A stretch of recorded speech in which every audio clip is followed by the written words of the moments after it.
Olá, pessoal. Eu sou o professor Rafael Folador e, com grande alegria, estou aqui para iniciarmos nossas aulas de resolução de questões de direito tributário, com foco na Banca Vunesp, que é organizadora do concurso de Juiz de Direito do TJ de São Paulo.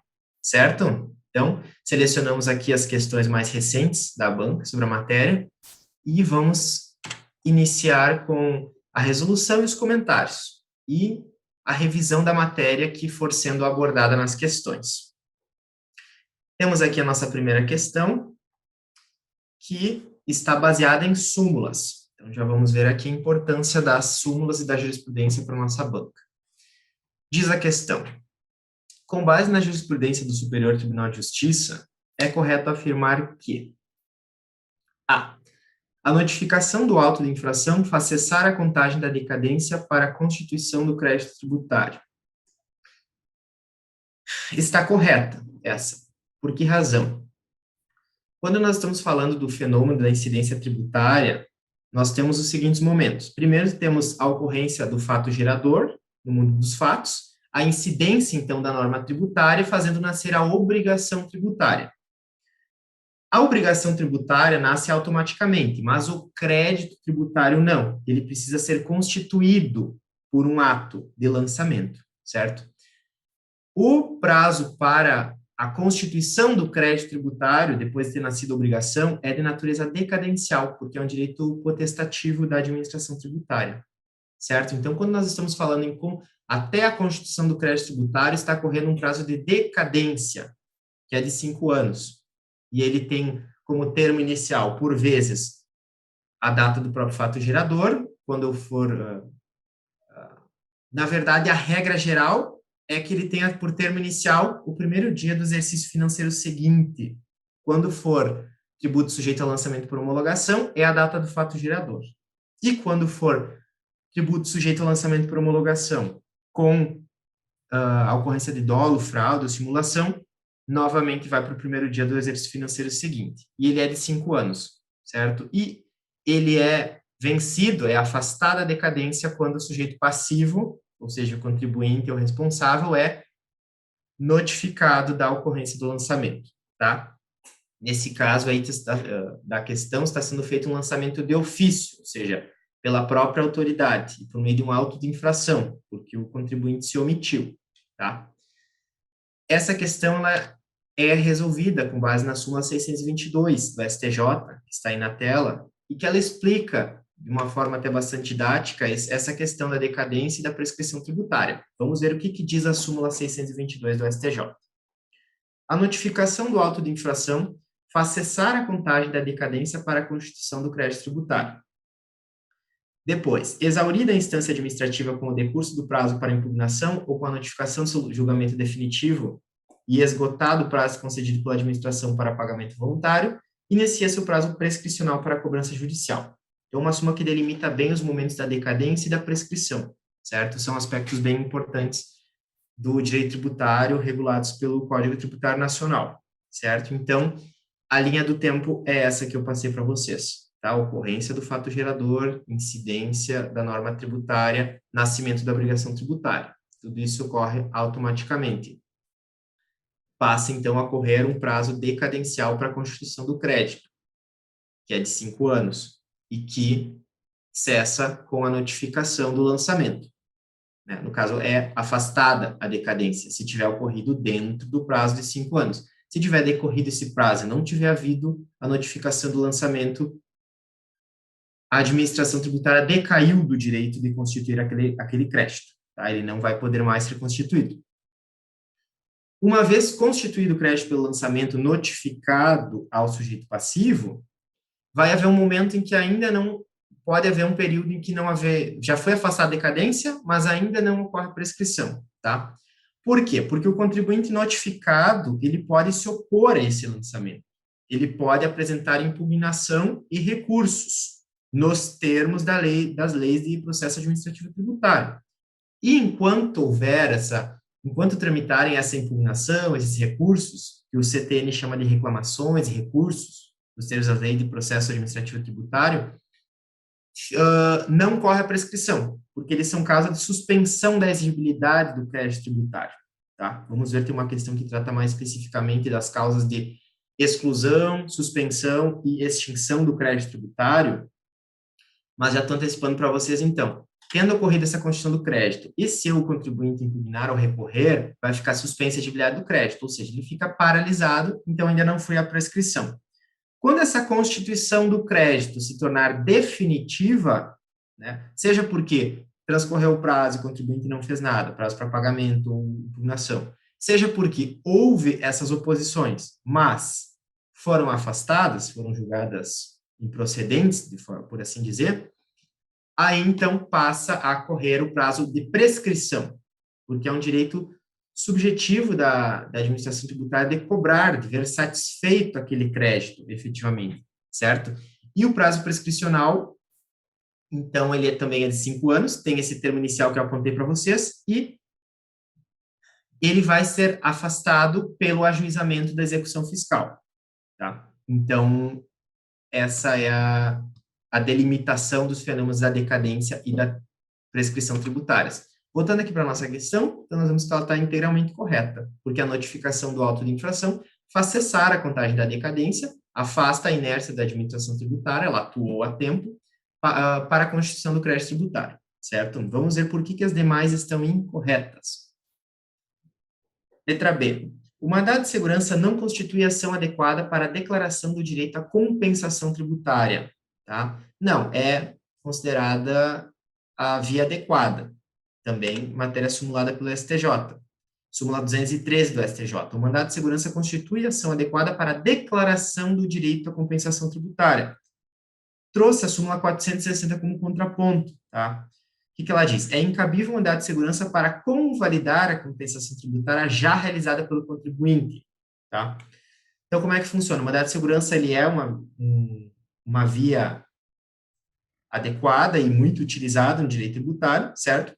E, inclusive, em matéria de compensação, seria as situações em que o contribuinte pagou tributos a mais, em um certo momento, ele vai compensar nas competências seguintes, tá? No entanto, o que o STJ admite é essa declaração de direito à compensação. Então, digamos, por exemplo, que o contribuinte entre com uma ação para reconhecer que é ilegítima a incidência tributária em relação a determinada questão, enfim, né? Ele obtém procedência, ele pode optar por receber aquilo que ele pagou a mais por repetição de débito, recebendo em dinheiro, né? No caso por precatório, RPV, ou então ele pode realizar compensação, tá? Mas isso vai depender, então, desse trânsito em julgado da decisão judicial, tá? Então, é isso que a súmula 213 permite. Pode ser um mandado de segurança para declarar esse direito à compensação. Já a súmula 460 trata da convalidação, tá? O que seria isso? Seria a situação em que o contribuinte ele entende que tem créditos a compensar e ele, então, vai lançar na sua contabilidade. Tem diversos tributos que ocorrem dessa maneira, né? O próprio contribuinte tem que realizar esse controle e ele vai lançar, então, esses créditos, vai utilizá-los. Tá? Então, ele já fez isso e ele fica sujeito à fiscalização da administração tributária. Ele não pode impetrar o mandado de segurança para convalidar essa compensação que ele já fez, já é um fato, digamos assim, consumado e que fica sujeito ao controle da administração tributária. Né? Essa utilização do mandado de segurança seria uma forma de simplesmente blindar esse ato que ele realizou da fiscalização, tá? E não é admitido, então. Tá? Então, resumindo, o mandado de segurança para a declaração do direito à compensação tributária, ok, não há nenhum problema. Por isso que a B não está correta. Vamos para C. O benefício da denúncia espontânea se aplica aos tributos sujeitos a lançamento por homologação, regularmente declarados, mas pagos a destempo. Primeiramente, vamos só relembrar a questão dos modos de lançamento. Né? Nós temos o lançamento de ofício, por declaração e por homologação. Tá? Nessa ordem, é pela maior ou menor participação do fisco e do contribuinte na sua realização. O lançamento de ofício, ele é feito integralmente pelo fisco, sem nenhuma colaboração do contribuinte. O por declaração é misto, tá? há necessidade de o contribuinte trazer informações, mas é a autoridade tributária que lança.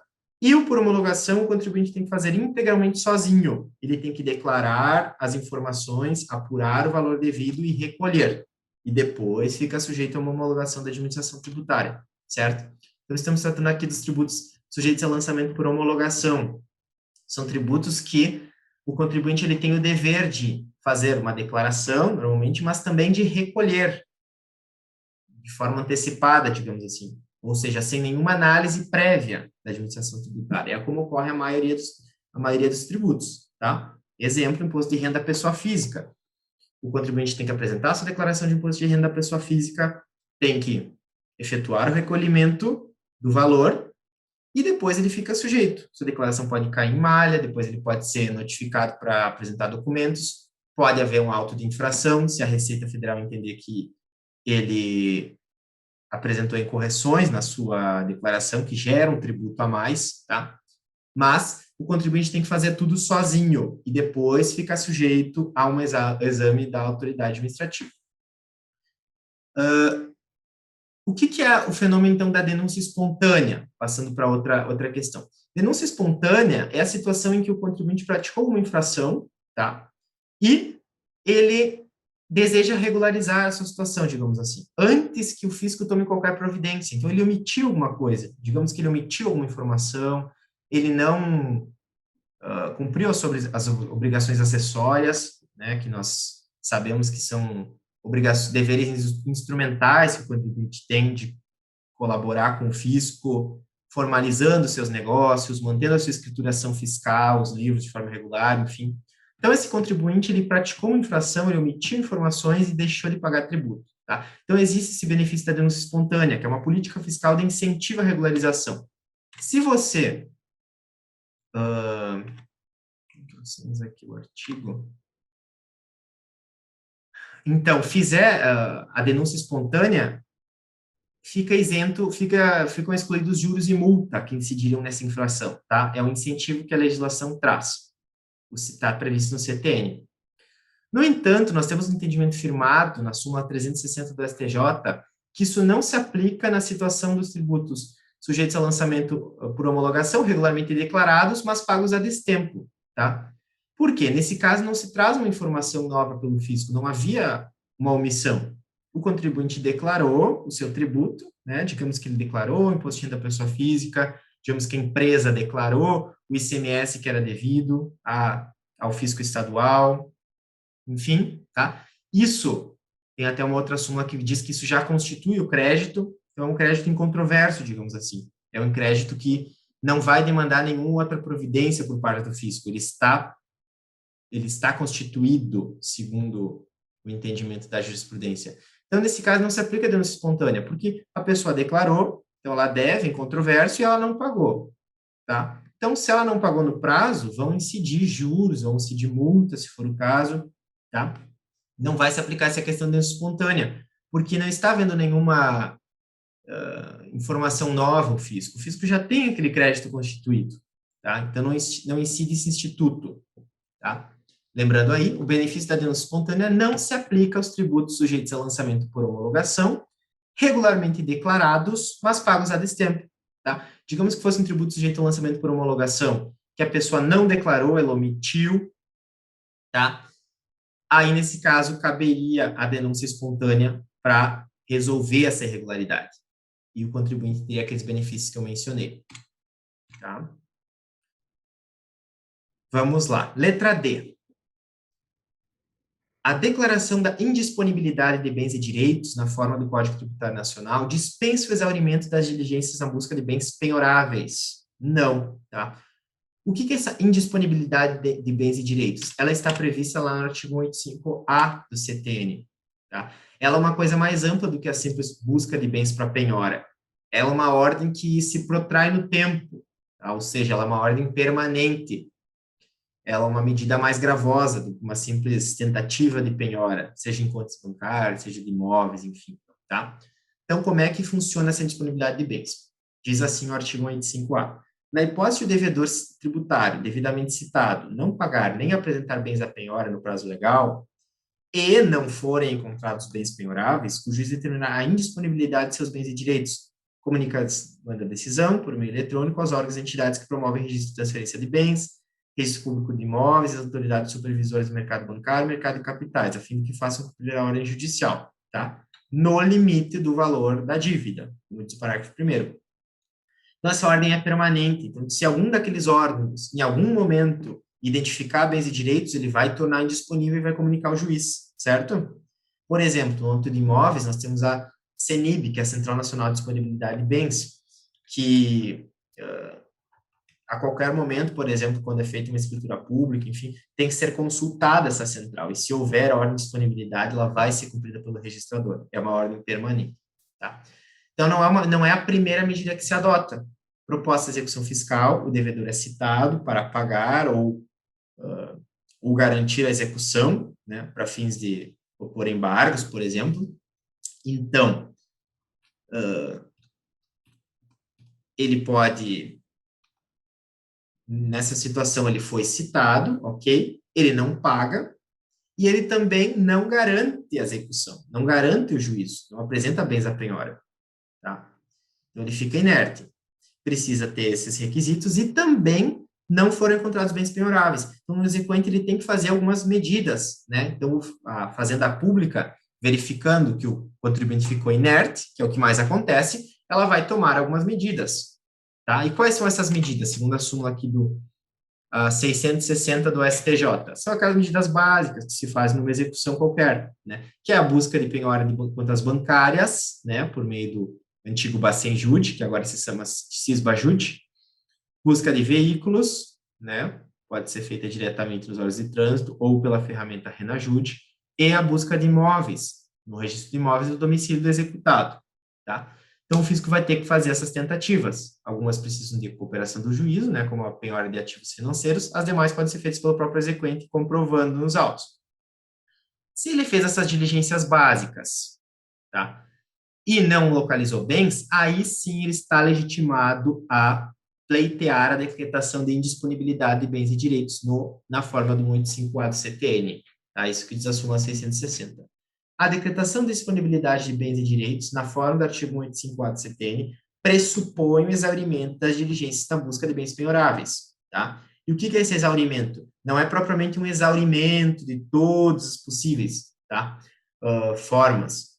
E sim, fica caracterizado, quando infrutíferas, o pedido de constituição de ativos financeiros e a expedição de ofícios aos registros públicos do domicílio executado, ao Denatran ou Detran, tá? Então, ativos financeiros, Cisbajude, ofício aos registros públicos do domicílio executado, registro de imóveis e Denatran ou Detran, Renajude ou registro de veículos, tá? Por isso que a nossa alternativa D está incorreta. Esse dispensa está incorreto. E, por fim, a alternativa E, a compensação de créditos tributários pode ser deferida em ação cautelar ou por medida liminar ou cautelar antecipatória. Aqui, cuidado, tá? Voltamos a tratar da questão de compensação de crédito por decisão judicial. À época, era incorreta essa questão, tá? De 2019, tá? Porque, realmente, nós tínhamos algumas vedações. Naquelas vedações, a concessão de liminar, mandado de segurança, que havia, né, era vedado, por exemplo, compensação por medida liminar, entrega de bens e bens oriundos do exterior, né, que tínhamos algumas vedações, só poderia ser por decisão transitada em julgado, tá? Por isso que na época estava incorreta e a correta era a letra A. No entanto, nós tivemos temos uma decisão recente do Supremo Tribunal Federal, que é essa da ação direta de inconstitucionalidade 4296. Foi declarada a inconstitucionalidade, então, do artigo 7º, parágrafo 2º, da Lei do Mandado de Segurança, Lei 12.016, que vedava a concessão de medida liminar, inclusive nessa situação de compensação de crédito tributário, entre outras. Tá? Se entendeu que caracterizava um obstáculo ao exercício da jurisdição, né, ao acesso à justiça, ao exercício ao acesso adequado, efetivo e tempestivo à tutela dos direitos. Então, foi declarado inconstitucional. Na época da elaboração da questão, estava vigente a súmula 212 do STJ, que dizia a compensação de créditos tributários não pode ser deferida em ação cautelar ou por medida liminar, cautelar ou antecipatória, tá? Em medida, mandado de segurança ou outra ação, mas não podia ser liminar. Agora, esse entendimento está superado, então a súmula 212 está superada pelo recentíssimo entendimento do Supremo, tá? Então, faço essa ressalva em relação a essa questão. Dessa forma, a alternativa que tínhamos que marcar era a letra A notificação do auto de infração faz cessar a contagem da decadência para a constituição do crédito tributário. Certo? Se ficarem com dúvidas, mandem para a nossa equipe que nós podemos responder. Vamos para a próxima, então. Sobre garantias, privilégios e preferências do crédito tributário, assinale a alternativa correta. Letra A. Presume-se fraudulenta alienação ou oneração de bens ou rendas, ou seu começo, por sujeito passivo em débito para com a Fazenda Pública, por crédito tributário regularmente inscrito como dívida ativa. Correto, tá? Isso nós chamamos de quê? De fraude à execução fiscal. Está previsto no artigo 185 do CTN, que diz que presume-se fraudulenta alienação ou oneração de bens ou rendas, ou seu começo, por sujeito passivo em débito para com a Fazenda Pública, por crédito tributário regularmente inscrito como dívida ativa. Parágrafo único, disposto não se aplica na hipótese de terem sido reservados pelo devedor bens ou rendas suficientes ao total pagamento da dívida inscrita. Tá? O que não destaquei aqui? O marco temporal, que é o momento da inscrição em dívida ativa. Sendo que a dívida ativa é uma informação que é pública. Lá no CTN, quando trata de sigilo fiscal, enfim, coloca que não está sob sigilo fiscal essa questão de débito inscrito em dívida ativa, tá? Por isso se torna de conhecimento geral, qualquer pessoa pode consultar, pode tentar obter, por exemplo, uma certidão negativa de débitos em relação àquela pessoa e vai verificar que ela tem débito inscrito em dívida ativa, tá? Então, isso vai fazer presumir a fraude se essa pessoa devedora alienar seus bens, tá? Sem reservar bens que garantam a dívida. Isso é diferente da situação na execução comum, né? Digamos, um crédito comum, quirografário, né? Então, por isso que destacamos, chamamos isso de fraude à execução fiscal. E, segundo a jurisprudência do STJ, essa presunção de fraude ela é absoluta, certo? É uma questão que normalmente não se verifica no direito, mas nesse caso é absoluta. Ou seja, não depende da comprovação da má-fé do terceiro adquirente. Tá? Eu não tenho a presunção de boa-fé do terceiro adquirente. Por quê? Porque incumbia a ele ter a diligência, ter o cuidado de, ao adquirir um bem, consultar de forma fácil, por exemplo, obter as certidões negativas de débitos do vendedor. Tá? Então, não vai ser necessário. Pode ser que nem haja ainda uma execução fiscal proposta, certo? Porque lá, voltando para a nossa linha do tempo, nós tivemos o crédito constituído, a notificação do lançamento. Posteriormente, tem o prazo de 5 anos de prescrição para o ajuizamento da execução fiscal. Tá?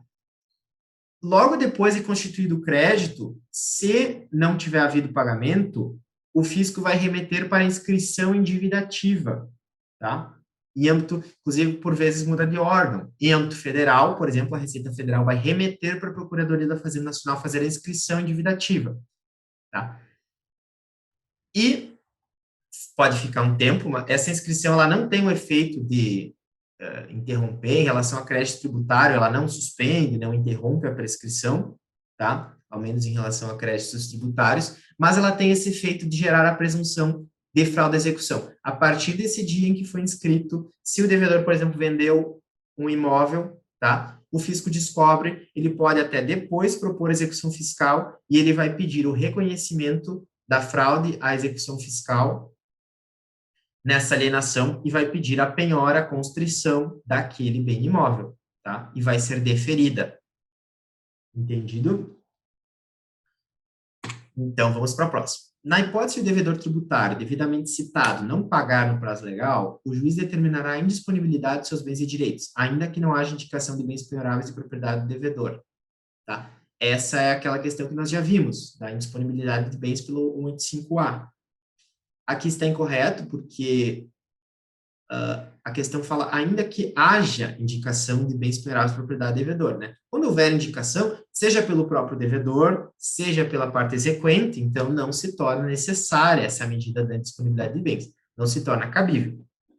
Letra C. Responde pelo pagamento do crédito tributário a totalidade dos bens e das rendas de qualquer origem ou natureza do sujeito passivo, seu espólio ou sua massa falida, exceto os gravados por ônus real ou cláusula de inalienabilidade ou impenhorabilidade. Não, tá? Nós vamos ver que o CTN prevê, no seu artigo 184, que responde pelo pagamento do crédito tributário a totalidade dos bens e rendas de qualquer origem ou natureza do sujeito passivo, seu espólio ou sua massa falida, inclusive os gravados por ônus real ou cláusula de inalienabilidade ou impenhorabilidade, seja qual for a data de constituição do ônus ou da cláusula, excetuados unicamente os bens e rendas que a lei declare absolutamente impenhoráveis. Então, qual que é o regime? Nós temos que o crédito tributário, ele é ele tem alguns privilégios, algumas preferências, porque ele é um crédito diferenciado, ele é um crédito da Fazenda Pública, que vai ser utilizado na realização de finalidades públicas. Então, ele é privilegiado em relação a créditos comuns, digamos assim, tá? Ele tem algumas prerrogativas. Uma delas é essa, então, tá? Que a regra é que todos os bens do devedor respondem. Só os que não respondem são aqueles absolutamente impenhoráveis, que são declarados em lei. No CPC, por exemplo, temos lá aqueles rendimentos do trabalho e outras situações. Na lei do bem de família, né, temos imóvel, própria identidade familiar, enfim, esses não respondem. Os demais respondem, inclusive esses aí que têm, por exemplo, ônus real, tá? Esse ônus real, que foi fixado, estabelecido entre privados, não vai prevalecer contra o fisco. Essa cláusula de inalienabilidade ou impenhorabilidade, que foi aposta por privados, né, ela pode ser oposta em atos gratuitos, por exemplo, quem faz uma doação, né, ou quem vai, em testamento, destinar uma parte disponível do seu patrimônio, ele pode colocar uma cláusula, né, então estou dispondo de forma gratuita, mas e esse bem fica inalienável, fica impenhorável, né. No entanto, isso vale entre privados, mas não vale contra o fisco, tá? Essa questão do ônus real e das cláusulas. Vamos para D. Exceto na falência, a lei poderá impor limites à preferência dos créditos de natureza trabalhista sobre créditos tributários e aos créditos decorrentes de indenização por acidente de trabalho, tá? Não é exceto, na verdade, é especificamente na falência que pode haver esses limites, tá? Isso está previsto no artigo 186 do CTN, que está aí na tela, tá? Porque, como regra, o crédito tributário tem preferência em relação a qualquer outro, exceto os decorrentes da legislação trabalhista, né? Isso seria uma situação normal, né? Uma situação de um devedor solvente, por exemplo. Então, os credores trabalhistas são sempre privilegiados, depois viria o crédito tributário. Na falência, isso ocorre de forma diferente, tá? E vai estar regulado lá pela lei de falência. Mas temos algumas disposições já aqui no CTN, tá? O que diz? Na falência, o crédito tributário não prefere aos créditos extraconcursais ou às importâncias passíveis de restituição, nos termos da lei alimentar, nem aos créditos com garantia real no limite do valor do bem gravado. Por quê? Então, a escala lá na falência é um pouquinho diferente. Vamos ao inciso 2. A lei poderá estabelecer limites e condições para a preferência dos créditos decorrentes da legislação do trabalho. E 3. A multa tributária prefere apenas aos créditos subordinados. Então, lá na falência, primeiro nós temos créditos que são extraconcursais, ou seja, não se submetem ao concurso de credores. Por exemplo, são despesas para manutenção da massa, remuneração do administrador judicial, custas, são todos aspectos necessários para administrar a massa, então eles não vão para o concurso de credores, tá? Depois nós temos os créditos concursais, que eles vão ser colocados numa ordem de preferência. Lá em cima estão os créditos da legislação do trabalho, o de acidente de trabalho. Nós vemos que ali pelo inciso 2, então, é possível estabelecer condições. Então, lá a lei falimentar prevê que esse privilégio de estar em primeiríssimo lugar é só até um certo valor, de 150 salários mínimos. Depois, ele é quirografário, é comum, tá? Então, temos essa previsão. Depois, vem aqueles credores com garantia real, né? Então, é isso que o inciso 1 já ressalva também. Então, aqueles credores com garantia real, na falência, vão ter uma prerrogativa maior, diferente lá da situação que a gente viu anteriormente, né? Que era uma situação comum. E, em terceiro lugar, digamos assim, viria o crédito tributário em geral, né? O crédito tributário em si. Mas a multa tributária não. Vemos lá que no inciso 3, a multa tributária ela cai lá para um outro patamar. E ela só está na frente dos subordinados. Subordinados são alguns créditos, por exemplo, dos sócios do falido, entre outros, que são pagos em último lugar, tá? Então, a multa tributária só está antes deles. É isso que ela prevê. A nossa alternativa diz assim: exceto na falência, a lei poderá impor limites a preferência dos créditos de natureza tributária sobre créditos tributários. Então, na verdade, tire esse exceto. Seria na falência, a lei pode impor esses limites à preferência dos créditos trabalhistas. Ok? E letra E, por fim, são pagos preferencialmente a quaisquer créditos habilitados em inventário os créditos tributários vencidos a cargo do decujus, não se aplicando a mesma regra aos créditos vincendos do espólio. Tá? Essa preferência dos créditos tributários é tanto em relação a vencidos quanto vincendos. Isso é o que diz o artigo 189 do CTN. Tá? Por quê? Porque no inventário é necessário levantar todo o ativo, todos os bens, os decujos, pagar todo o passivo para depois partilhar, digamos, o patrimônio líquido, né, que resta. Então, tanto os créditos tributários vencidos e vincendos devem ser quitados, e eles têm preferência em relação a outros créditos. Eu coloquei aqui também como observação, já que nós estávamos falando aqui do concurso de preferência de crédito tributário, porque nós tínhamos antigamente, no artigo 187, parágrafo único, que havia um concurso de preferência entre os entes federados, entre os entes tributantes, tá? Havia uma preferência da União para receber em relação aos estados, seu Distrito Federal, e em relação aos municípios. Era nessa ordem, tá? Digamos que houvesse um devedor que não tivesse bens suficientes, seria respeitada essa ordem.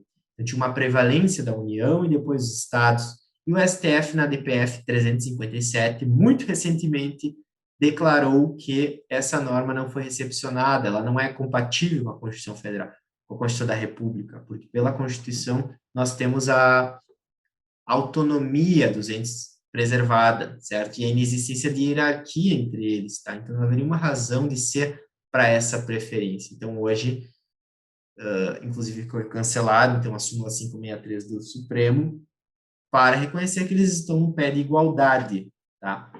Para esse fim. Por isso que a nossa alternativa correta, que estava claramente perfeita, era a letra A, que trata dessa questão da presunção de fraude. E já antecipei para vocês que essa presunção é de natureza absoluta, não é relativa, tá? Não admite prova em contrário. Gravem isso. Ela é iure e de iure, como se fala em latim. Então, vamos encerrando esse bloco e em seguida continuamos.